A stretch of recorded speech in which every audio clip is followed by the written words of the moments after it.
கிறிஸ்துவுக்குள் பிரியமானவர்களே, கிறிஸ்துவுக்குள் நண்பர்களே, சகோதரரே, சகோதரிகளே, நம்ம இன்னிலிருந்து ஒவ்வொரு நாளும் வேத வசனத்தை ஆரம்பிக்கிறதுக்கு முன்னாடி ஒரு சிறிய ஜெபம் பண்ணிட்டு ஸ்டார்ட் பண்ணலாம் அப்படிங்கிற ஒன்று ஆண்டவர் என் இருதயத்தில் கொடுத்தாரு. ஆண்டவரே, இந்த நாளை காண செய்ததற்காக மிக்க நன்றி. இந்த புதிய நாளிலே புதிய கிருபையினால் எங்களை நிரப்பும் தேவா. உடைய வேத வசனங்களை நாங்கள் வாசிக்கும் போது வாசிக்கிற எனக்கும் கேட்கிறவர்களுக்கும் கர்த்தாவே, இந்த வேதத்தின் மகத்துவங்களையும் ரகசியங்களையும் நீர் அருளி செய்யும். ஆண்டவரே, நீர் சொல்லாம உம்மை பற்றி நாங்கள் தெரிந்து கொள்ள முடியாது. நீர் வெளிப்படுத்தாம உம்முடைய வேதத்தின் ரகசியங்களை புரிந்து கொள்ள எங்களால் முடியாது. எங்களோடு பேசும் நாள் முழுவதும் எங்களோடு எங்களை காத்துக்கொள்ளுங்கள். சட்டை நிழல் எங்களை மூடி மறைத்துக் கொண்டு வழியில் பாதுகாத்துக் கொள்ளும். இயேசுவின் நாமத்தில் ஜெபிக்கிறேன் பிதாவே, ஆமென், ஆமென். என்னாகமம் 9ஆம் அதிகாரம். அவர்கள் எகிப்து தேசத்திலிருந்து புறப்பட்ட 2ஆம் வருஷம் 1ஆம் மாதத்தில் கர்த்தர் சீனாய் வனாந்திரத்தில் மோசேயை நோக்கி, குறித்த காலத்தில் இஸ்ரவேல் புத்திரர் பஸ்காவை ஆசரிக்க கடவர். இந்த மாதம் 14ஆம் தேதி அன்று நேரமாகிய வேலையாகி குறித்த காலத்தில் அதை ஆசரிக்க கடவீர்கள். அதற்குரிய எல்லா கட்டளையின்படியையும் முறைமைகளின்படியையும் அதை ஆசரிக்க கடவீர்கள். அப்படியே பஸ்காவை ஆசரிக்கும்படி மோசே இஸ்ரவேல் புத்திரருக்கு கட்டளையிட்டார். அதனால் 1ஆம் மாதம் 14ஆம் தேதி அந்தி நேரமான வேளை சீனாய் வனாந்திரத்தில் பஸ்காவை ஆசரித்தார். கர்த்தர் மோசேக்கு கட்டளையிட்டபடியெல்லாம் இஸ்ரவேல் புத்திரர் செய்தார்.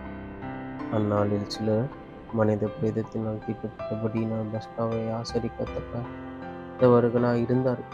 அவர்கள் அந்நாளில் மோசேக்கும் ஆரோனுக்கும் முன்பாக வந்து, நாங்கள் மனித பிரேதத்தினால் தீட்டுப்பட்டவர்கள். குறித்த காலத்தில் இஸ்ரவேல் புத்திரர்களுடனே கூட கர்த்தருக்கு காணிக்கை செலுத்தாதபடி நாங்கள் விலக்கப்பட்டிருக்க வேண்டியது என்ன என்றார்கள். மோசே அவர்களை நோக்கி, கூறுங்கள், கர்த்தர் உங்களை குறித்து கட்டளையிடுவது என்ன என்று கேட்பேன் என்றார்.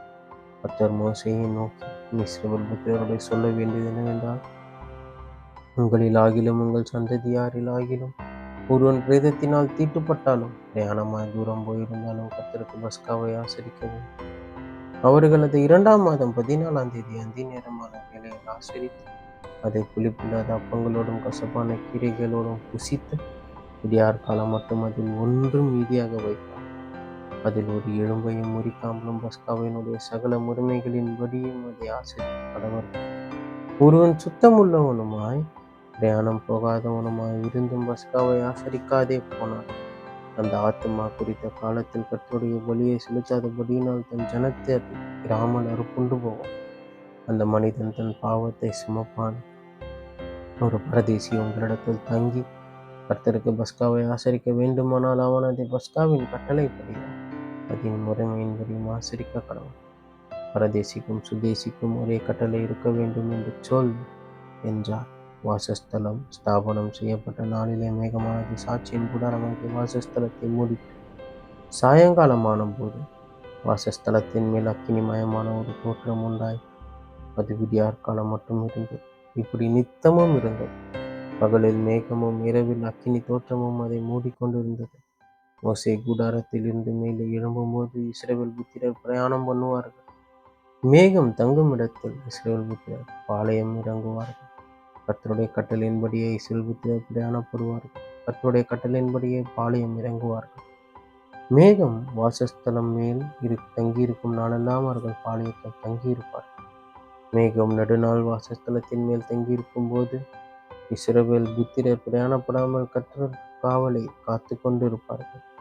மேகம் சில நாள் மாத்திரம் வாசஸ்தலத்தின் மேல் தங்கியிருக்கும் போது கர்த்தருடைய கட்டளையின்படி பாளையம் இறங்கி இருந்து கர்த்தருடைய கட்டளையின்படியே பிரயாணப்படுவார்கள். மேகம் சாயங்காலம் தொடங்கி விடியார் காலம் மட்டும் இருந்து விடியார் காலத்தில் உயிரை எழும்பும் போது உடனே பிரயாணப்படுவார்கள். பகலில் ஆகிலும் இரவில் ஆகிலும் மேகம் எழும்பும் போது பிரயாணப்படுவார்கள். மேகமானது 2 நாளாவது 1 மாதமாவது 1 வருஷமாவது வாசஸ்தலத்தின் மேல் தங்கி இருக்கும் போது இஸ்ரவேல் புத்திரர் பிரயாணம் பண்ணாமல் பாளையம் இறங்கி இருப்பார்கள். அது உயிரை எழும்பும் போது பிரயாணப்படுவார்கள். கர்த்தருடைய கட்டளையின்படியே பாளையம் இறங்குவார்கள். கர்த்தருடைய கட்டளையின்படியே பிரயாணம் பண்ணுவார்கள். கர்த்தர் மோசேயை கொண்டு கட்டளையிடுகிறபடி கர்த்தருடைய காவலை காத்து கொள்ளுவார்கள். என்னாகமம் 10ஆம் அதிகாரம். கர்த்தர் மோசேயை நோக்கி, சபையை கூடி வரவழைப்பதற்கும் பாளையங்களை பிரயாணப்படுத்துவதற்கும் உபயோகமான 2 வெள்ளி குறிகைகளை செய்து கொள்வாயா. அவைகள் ஒரே வெள்ளி தகட்டால் செய்யப்பட வேண்டும். அவைகளை ஊதும்போது சபையார் எல்லாரும் ஆசரிப்பு கூடார வாசலில் உன்னிடத்தில் கூடி வர வேண்டும். ஒன்றை மாத்திரம் ஊதினார். இஸ்ரவேலில் 1000 வருடங்களுக்கு தலைவராகிய பிரபுக்கள் உன்னிடத்தில் கூடி வர கடவுள். நீங்கள் அவைகளை பெருந்துணியாய் முழங்கும் போது கிழக்கே இருக்கிற பாளையங்கள் பிரயாணப்பட கடவுள். அவைகளை நீங்கள் 2ஆம் தரம் பெருந்துணியாய் முழங்கும் தெற்கே இறங்கியிருக்கிற பாளையங்கள் பிரயாணப்பட கடவுள். அவர்கள் பிரயாணப்படுவதற்கு பெருந்துணியாய் முழங்க வேண்டும். சபையை கூட்டுகிறதற்கு நீங்கள் ஊத வேண்டியதை அங்கு பெருந்துணியாய் முழங்க வேண்டாம். ஆரோனின் குமாரராகிய ஆசாரியர் பூரிகைகளை ஊத கடவுள். உங்கள் தலைமுறை தோறும் இது உங்களுக்கு நித்திய கட்டளையாயிருக்க கடவுள். உங்கள் தேசத்தில் உங்களை துன்பப்படுத்துகிற சத்ருவுக்கு விரோதமாக யுத்தத்திற்கு போகும்போது பூரிகைகளை பெருந்துணியாய் முழக்க கடவீர்கள். அப்பொழுது உங்கள் தேவனாகிய கர்த்தருடைய சமூகத்திலே நீங்கள் நினைவு கூறப்பட்டு உங்கள் பகைஞருக்கு நீங்களாக்கி ரட்சிக்கப்படுவீர்கள். உங்கள் மகிழ்ச்சியின் நாளிலும் உங்கள் பண்டிகைகளிலும் மாத பிறப்புகளிலும் உங்கள் சர்வாங்க தகன பலிகளிலும் சமாதான பலிகளிலும் செலுத்தப்படும் போது குடிகைகளை ஊத வேண்டும். அப்பொழுது அவைகள் உங்கள் தேவனுடைய சமூகத்தில் உங்களுக்கு ஞாபக குறியாய் நான் உங்கள் தேவனாகிய கர்த்தர். 2ஆம் வருஷம் 2ஆம் மாதம் 20ஆம் தேதியிலே மேகம் சாட்சியினுடைய வாசஸ்தலத்தின் மீதில் இருந்து உயர இருந்தது. அப்பொழுது இஸ்ரவேல் புத்திரர் சீனாய் வனாந்திரத்திலிருந்து தங்கள் பிரயாண வரிசைகளாய் புறப்பட்டார்கள். மேகம் பாரான் வனாந்திரத்தில் தங்கிற்று. இப்படியே கர்த்தர் மோசேயை கொண்டு கட்டளையிட்டபடி முதல் பிரயாணம் பண்ணினார்கள். யூதா சந்ததியாருடைய பாளையத்தின் குடி அவர்கள் சேனைகளுடனே முதல் புறப்பட்டது. அவனுடைய சேனைக்கு அம்மினதாபின் குமாரன் அரசோன் தலைவனாயிருந்தான். இசக்கார் சந்ததியாருடைய கோத்திரத்தின் சேனைக்கு சூவாரின் குமாரன் நெதனேயேல் தலைவனார். செபுலோன் சந்ததியாருடைய கோத்திரத்தின் சேனைக்கு ஏலோனின் குமாரன் எலியாப் தலைவனார். அப்போது வாசஸ்தலம் இறக்கி வைக்கப்பட்டது. அதை கெர்சோன் புத்திரரும் மெராரி புத்திரரும் சுமந்து கொண்டு புறப்பட்டார்கள். அதற்கு பின்பு ரூபன் சந்ததியாருடைய பாளையத்தின் கொடி அவர்கள் சேனைகளோட புறப்பட்டார். அவனுடைய சேனைக்கு சேதேயூரின் குமாரன் இலிசூர் தலைவனாயிருந்தான். சிமியோன் சந்ததியாருடைய கோத்திரத்தின் சேனைக்கு சுரிஷதாயின் குமாரன் செலூமியேல் தலைவனாயிருந்தான். காத் சந்ததியாருடைய கோத்திரத்தின் சேனைக்கு தேகுவேலின் குமாரன் இலியாசாப் தலைவனாயிருந்தான். கோகாத்தியர் பரிசுத்தமானவைகளை சுமந்து கொண்டு புறப்பட்டார்கள். இவர்கள் வந்து சேரும் முன் மற்றவர்கள் வாசஸ்தலத்தை ஸ்தாபனம் பண்ணுவார். அதற்கு பின்பு இப்ராஹிம் சந்ததியாருடைய பாளையத்தின் கொடி அவர்கள் சேனைகளோட புறப்பட்டது.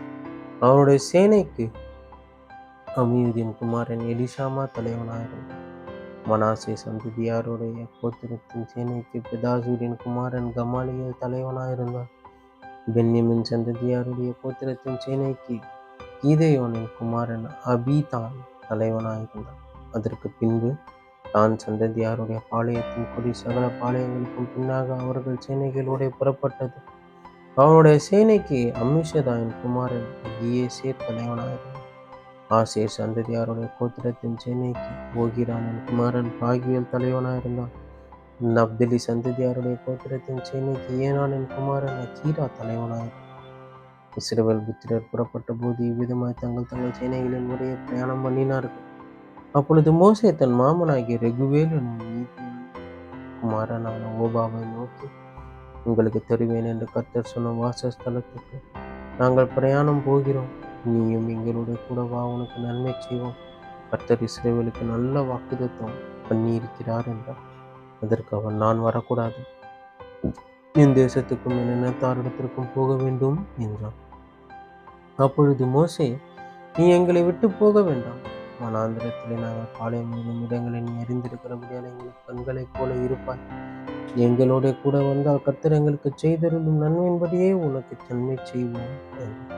அவர்கள் கர்த்தருடைய பர்வதத்தை விட்டு 3 நாள் பிரயாணம் போனார்கள். 3 நாள் பிரயாணத்திலும் கர்த்தருடைய உடன்படிக்கை பெட்டி அவர்களுக்கு இளைப்பாறும் ஸ்தலத்தை தேடி காட்டும்படி அவர்களுக்கு முன் சென்றது. அவர்கள் பாளையத்திலிருந்து பிரயாணம் பண்ணி போகிற போது கர்த்தருடைய மேகம் பகலில் அவர்கள் மேல் தங்கியிருந்தது. வெட்டியானது புறப்படும் போது மோசே, கர்த்தாவே எழுந்தருளும், உம்முடைய சத்துருக்கள் சிதறடிக்கப்படுவார்களாக, உம்மை பகைக்கிறவர்கள் உமக்கு முன்பாக ஓடி போவார்களாக என அது தங்கும்போது, கர்த்தாவே அநேக ஆயிரவர்களாகிய இஸ்ரவேலரிடத்தில் திரும்புவீராக என்று சொல்லுவான் என்பது. ஆமேன்.